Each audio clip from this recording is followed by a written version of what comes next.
L'Afrique enregistre le taux le plus élevé au monde de bagages mal acheminés, avec 12,1 bagages perdus, retardés ou endommagés pour 1000 passagers, selon le rapport publié le 29 juin dernier par la Société internationale de télécommunications aéronautiques. Ce chiffre est plus du double de la moyenne mondiale fixée à 4,9 pour 1000 passagers. Et si vous pensez que c'est juste une question de malchance, détrompez-vous, on vous explique. La CITA est une entreprise spécialisée dans les infrastructures numériques qui permettent aux compagnies aériennes de gérer leurs opérations aéroportuaires, leurs bagages et leurs télécommunications. En clair, ce sont eux qui ont la main sur les systèmes de traçage, de gestion des bagages dans la majorité des aéroports du monde. Pour bien comprendre l'écart, il faut analyser les chiffres dans les autres régions du monde. 3,41 bagages mal acheminés pour 1000 passagers en Asie-Pacifique, 5 au Moyen-Orient et 10,6 en Europe. L'Afrique, elle, est à 12,1, soit le pire résultat mondial et de loin. Et pour savoir d'où vient ce problème, il faut regarder dans les chiffres eux-mêmes. En Afrique, les vols internationaux affichent un taux de 15 bagages mal acheminés pour 1000 passagers contre 12,7 en Europe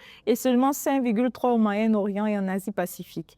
En revanche, pour les vols domestiques africains, ce taux tombe à 1,8 pour 1000 passagers, un niveau proche de la moyenne mondiale de 1,65 et même inférieur à celui de l'Europe ou du Moyen-Orient. Autrement dit, quand un avion fait un trajet interne au continent, les bagages arrivent et c'est dès qu'on franchit les frontières que tout se complique. Et pourquoi? Parce que les vols internationaux impliquent souvent plusieurs compagnies aériennes, plusieurs aéroports et plusieurs prestataires de prise en charge. Chaque correspondance est un maillon de plus dans la chaîne et un risque supplémentaire de perdre votre valise.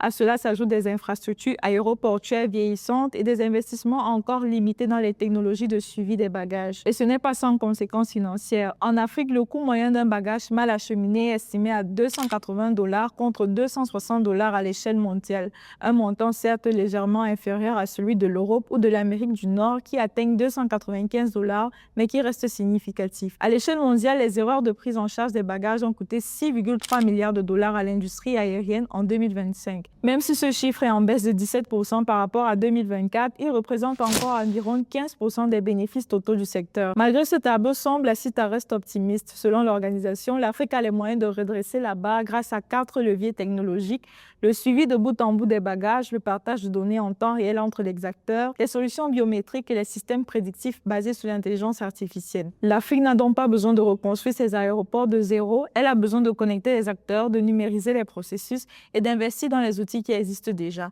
Et vous pensez-vous que l'Afrique peut vraiment rattraper son retard grâce à la technologie? Donnez votre avis en commentaire et n'oubliez pas de vous abonner.